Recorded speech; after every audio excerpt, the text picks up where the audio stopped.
जैसा कि आप लोग अभी पिछले हफ्तों से पढ़ाई पढ़ रहे हैं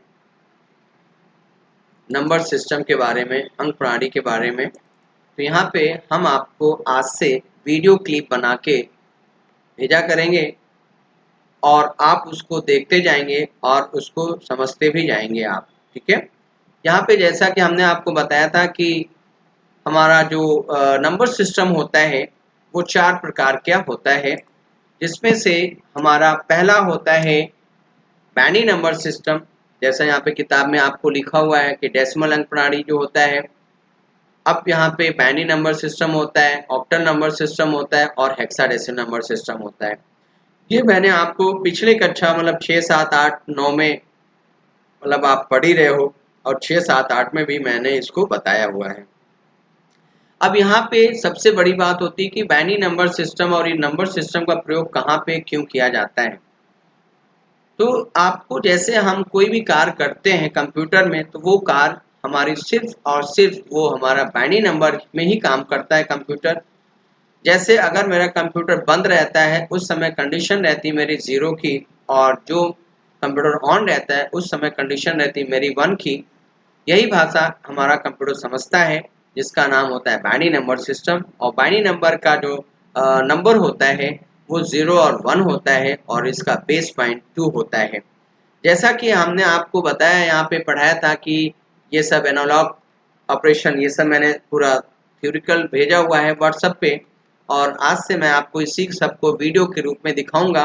तब यहाँ पे हम आपको कुछ प्रैक्टिकल में दिखाना चाहते हैं कि कैसे हम बाइनरी टू डेसिमल और डेसिमल टू बाइनरी में कन्वर्जन करते हैं। तो यहाँ पे आप देख रहे हैं कि जैसा कि आपको पता है, अभी यहाँ पे जो 1291 है, इसको हम बोलते हैं, यहाँ पे हेडिंग क्या है, डेसिमल अंक प्रणाली को हम बाइनरी में कैसे कन्वर्जन करते हैं और ये कैसे होता है। जैसा कि आपने यहाँ पे देखा है कि हम अपने दैनिक जीवन में डेसिमल संख्या प्रणाली का उपयोग करते हैं। इस अंक प्रणाली में 0 से लेके 9 तक संख्या होती है, और इसका जो बेस पॉइंट होता है, कुल अंक जो होता है वो 10 होता है। अंकों का प्रयोग किया जाता है। डेसिमल संख्या प्रणाली को हम आधार 10 मतलब बेस पॉइंट उसका 10 मान के हम जो भी काम करते हैं प्रणाली। डेसिमल संख्या के किसी भी अंक का मान डेसिमल संख्या के भीतर उसकी स्थिति पर आधारित होता है। उदाहरण के लिए डेसिमल संख्या 1291 में अंकों का मान निम्नलिखित चित्र के अनुसार दर्शातित मतलब दर्शित है। यहाँ पे जैसा कि आपने देखा है कि अगर हम को डेसिमल से चेंज करना रहता है यहाँ पे, तो यहाँ पे हमें 1291, तो हम इसका करते क्या है, किस तरीके से लिखते हैं, तो जितना भी हमारा अंक होगा उसमें से हमें 10 का गुणा करना रहता है, और जो गुणनफल में हमारा रिजल्ट आता है वो हमारा डेसिमल मान कहलाता है। जैसे यहाँ पे ये 1291 का डेसिमल मान हमने कैसे निकाला है, तो हमने 1 का गुणा 10 में किया, क्योंकि 10 मेरा बेस पॉइंट है। जब भी हम डेसिमल का वो करेंगे कन्वर्जन, तो हमारा 10 से ही गुणा किया जाएगा। ऑक्टल का करेंगे तो 8 का होगा, और बाइनरी का करेंगे तो 2 का होगा। ये इसकी प्रक्रिया होती है। यहाँ पे एक गुणे यहाँ पे आपका 10 के पॉइंट यहाँ पे 0 से स्टार्ट होता है, और ये बढ़ती चली जाएगी संख्या, और उसका गुणनफल जो भी आएगा वो यहाँ पे हम निकालेंगे। जैसे 1 के गुणे 10 में तो हमारा 1 आ जाएगा, 9 के गुणे 1 घाते 1 स्क्वायर में है तो यहाँ पे 90 हो जाएगा। फिर 2 के गुणे घाते 2 है तो यहाँ पे 200 हो जाएगा, और 1 के घाते 10 है, स्क्वायर 3 है, तो यहाँ पे हमारा 1000 हो जाएगा। तो इन सबको अगर मैं जोड़ता हूँ तो यहाँ पे 1291 आपका हो जाता है। वैसे ही यहाँ पे जब जाते हैं आगे बाइनरी अंक प्रणाली को, यहाँ पे मैंने जब कन्वर्ट किया, अब ये सब चीज़ें मैंने आपको व्हाट्सएप के रूप में भेज दिया है, और आप लोगों ने इसको लिखा भी है और पढ़ा भी है। तो मेन टॉपिक को मैं लेके चल रहा हूँ, फिर हम आगे की उस पर हम आपको चलाएंगे, बताएंगे यहाँ पे।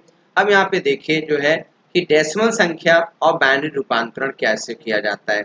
यहाँ पे पहले हमने दे रखा है, यहाँ पे 10 तक की संख्या आपके सामने है होती है। यहाँ पे जैसे यहाँ पे 0 डेसिमल संख्या है तो बाइनरी मान 0 होगा, और डेसिमल 1 है तो इसका बाइनरी रूपांतरण 1 होगा, और 2 है डेसिमल संख्या तो 10 होगा, और यहाँ पे 3 है तो 11 होगा, 4 है तो 100 होगा, 5 है तो 101 हो जाएगा, 6 है तो 110 हो जाएगा, 7 है तो 111 हो जाएगा, 8 है तो 1000 हो जाएगा, 9 है तो 1001 हो जाएगा और 10 है तो 1010 हो जाएगा। ठीक है, ये आपको याद करना मस्ट है, कंपल्सरी है। तो इसको आप ज़रूर से अपने कॉपी में लिखेंगे और ये अगर आपको याद हो जाता है तो बड़ी आसानी से आप किसी भी चीज़ का आप कन्वर्जन कर सकते हैं। तो ये चीज़ें आपको लिखना है। ठीक है, तो अभी हमको ये कितना है, हम आपको इसी तरीके से आपको डेली भेजेंगे वीडियो क्लिप और जिसका जो कि लैब आपका होता रहेगा वो आप यहाँ पे देखते रहेंगे। ठीक है, तो आज के लिए आपका इतना ही बताएंगे, नेक्स्ट डे के लिए आपका अगला क्लासेस होगा। ठीक है, हैव ए नाइस डे।